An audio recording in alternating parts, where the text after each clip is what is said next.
Assalamualaikum warahmatullahi wabarakatuh. Salam sejahtera untuk kita semua. Pada kesempatan kali ini saya Sabirah Ulfa Kurniawati, mahasiswi Magister Prodi PGMI UIN Sunan Kalijaga, ingin menyampaikan materi terkait ilmu tarikh hurwah dan ilmu jarah wa ta'dil berdasarkan konsep urgensi, objek kajian, metode dan contoh-contohnya pada mata kuliah studi hadis perspektif pendidikan Islam, yang dimana mata kuliah ini diampu oleh Ibu Dr. Hajah Marhumah MPD. Nah, di sini kita akan belajar mengenai ilmu tarikh hurwah dan ilmu jarah wa ta'dil, yang dimana kedua ilmu tersebut itu adalah bagian dari ilmu rijalul hadis. Ilmu rijalul hadis itu adalah ilmu yang mempelajari mengenai riwayat para perawi hadis. Nah, untuk yang pertama, kita akan belajar mengenai ilmu tarikh hurwah. Jadi, ilmu tarikh hurwah ini secara bahasa, tarikh hurwah berasal dari kata tarikh, artinya sejarah, tanggal, waktu, dan arwah, bentuk jamak dari arrawi, artinya tukang cerita atau pembawa cerita. Secara istilah, Dr. Mahmud Tahnan menjelaskan bahwa ilmu ini sebagai pengertian tentang sejarah kelahiran perawi, pemerolehan riwayat dari para syekh, pencarian hadis ke berbagai kota, dan wafatnya perawi. Nah, kemudian untuk ilmu tarikh hurwah itu adalah untuk penjelasan detailnya, yaitu untuk mengetahui para rawi dalam hal-hal yang bersangkutan dengan meriwayatkan hadis, yang dimana ilmu ini mempelajari mengenai seluk-beluk kehidupan perawi hadis yang meliputi kelahiran perawi, wafatnya perawi, guru-gurunya perawi, murid-muridnya, tempat tinggalnya, perlawatannya dalam rangka studi hadis, kapan dia memasuki suatu negeri, dan lain sebagainya. Kemudian faedah mempelajari ilmu tarikh hurwah itu, jadi di sini ada faedahnya, yang dimana untuk mengetahui muttasil atau munqati'nya sanad, dan untuk mengetahui marfu' atau mursalnya pemberian hadis.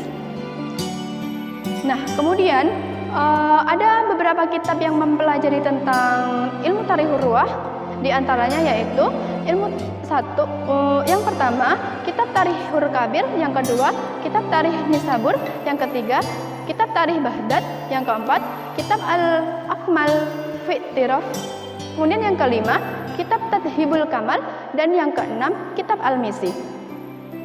Baiklah, kemudian kita akan belajar mengenai contoh peristiwa dari ilmu tarikh hurwah itu sendiri. Jadi pada suatu ketika, Ufar bin Ma'dan itu bercerita bahwa Musa itu pernah datang kepadaku. Kemudian Umar bin Ma'dan ini bersama dengan Musa bercerita di suatu masjid. Kemudian Musa ini bercerita panjang lebar, dan dia bercerita tentang guru saya yang saleh. Kemudian Ufar bin Ma'dan ini bertanya, siapa yang kamu maksud guru kamu yang saleh itu?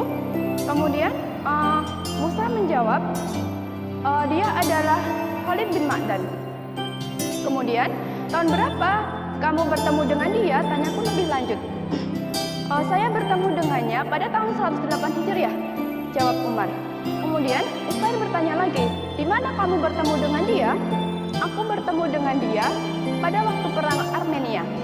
Nah, jelas di sini, padahal guru dia yang saleh itu, Khalid bin Ma'dan, wafat pada tahun 104 Hijriah, tetapi Umar itu bercerita bahwa Umar itu bertemu dengan gurunya pada tahun 108 Hijriah.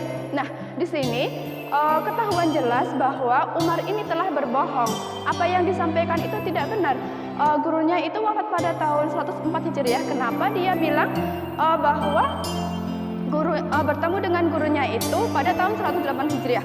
Nah, ini adalah salah satu faedah kenapa kita penting untuk mempelajari ilmu tarikh hurwah itu sendiri. Kemudian, kita yang kedua akan mempelajari tentang ilmu jarah wa ta'dil. Ilmu jarah wa ta'dil itu berasal dari masdar kata jaraha yajrahu, yang berarti akibat atau bekas luka pada tubuh yang disebabkan oleh senjata. Secara istilah ilmu hadis itu, kata al-jarah berarti tampak jelasnya sifat pribadi atau keadaan seorang rawi yang tidak adil yang menyebabkan gugurnya atau lemahnya riwayat yang disampaikan. Kemudian secara bahasa, ta'dil itu berasal dari kata adalah, yang berarti mengemukakan sifat-sifat yang dimiliki seseorang menurut istilah ilmu hadis, kata ta'dil berarti mengungkap sifat-sifat bersih yang ada pada diri periwayat, sehingga dengan demikian tampak jelas bahwa keadilan pribadi periwayat itu riwayatnya dapat diterima. Pengertian ilmu al-jarh wa ta'dil menurut Abdurrahman al-Muallimin al-Yamani ialah ilmu yang mempelajari tentang etika dan aturan dalam menilai cacat. Di situ dikatakan kritik atau al-jarh dan sekaligus mengungkap dan memberi rekomendasi positif atas kesalehan at-ta'dil terhadap seorang rawi melalui lafaz-lafaz penilaian yang tertentu, juga untuk mengetahui lafaz-lafaz tersebut. Dengan kata lain, yang dimaksud dengan ilmu jarh wa ta'dil itu adalah ilmu yang mempelajari keadaan perawi, baik dengan mengungkapkan sifat-sifat yang menunjukkan keadalahannya maupun sifat-sifat kecacatannya yang bermuara pada penerimaan atau penolakan terhadap riwayat yang disampaikan oleh perawi itu sendiri. Kemudian kita akan belajar mengenai faedah mempelajari ilmu jarh wa ta'dil. Kenapa ilmu jarh wa ta'dil ini penting untuk kita pelajari? Jadi ilmu jarh wa ta'dil ini berguna untuk menentukan kualitas perawi dan nilai hadisnya. Nah, kemudian untuk urgensi ilmu jarh wa ta'dil hampir sama dengan faedah tadi. Kenapa kita penting untuk mempelajari ilmu jarh wa ta'dil itu sendiri? Nah, di sini urgensinya itu yaitu untuk mengetahui dan menetapkan keadaan perawi, baik dengan mengungkapkan sifat-sifat baiknya maupun mengungkapkan sifat-sifat cacatnya, untuk menentukan apakah periwayatan seorang perawi itu dapat diterima atau ditolak. Nah, kemudian untuk muncul dan berkembangnya ilmu jarh wa ta'dil itu sendiri, jadi sejarah munculnya itu seiring dengan sejarah muncul dan berkembangnya periwayatan hadis. Nah, kenapa demikian? Karena tidak bisa dipungkiri ketika meneliti dan menerima sebuah periwayatan hadis itu haruslah melewati penilaian terhadap para periwayatannya dan sanadnya terlebih dahulu. Nah, hal ini adalah merupakan jalan yang harus ditempuh untuk mengetahui apakah sebuah hadis tersebut itu diterima atau ditolak. Kemudian ada berbagai macam mengenai kitab-kitab jarh wa ta'dil. Di antaranya yang pertama itu ada kitab Al-Jarh wa Ta'dil karya Ahmad bin Hanbal. Yang kedua, kitab Ad-Du'afa karya Imam Muhammad bin Ismail. Yang ketiga, kitab Ad-Du'afa karya Muhammad bin Abdullah.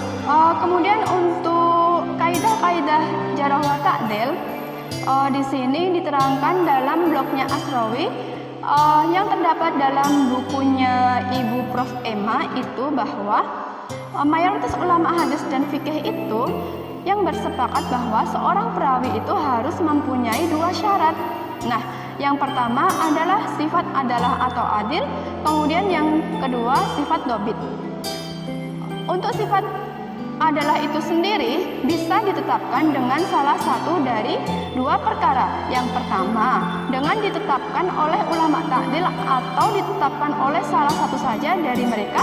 Kemudian yang kedua, ada kalanya karena dia itu memang sudah masyhur atau terkenal adil di kalangan periwayat itu sendiri. Sekian presentasi dari saya. Jika ada kurang lebihnya, saya mohon maaf yang sebesar-besarnya. Satu pesan saya, ingat pesan ibu, jangan lupa jaga kesehatan, ingat protokol COVID ketika kita mau pergi kemana-mana. Assalamualaikum warahmatullahi wabarakatuh.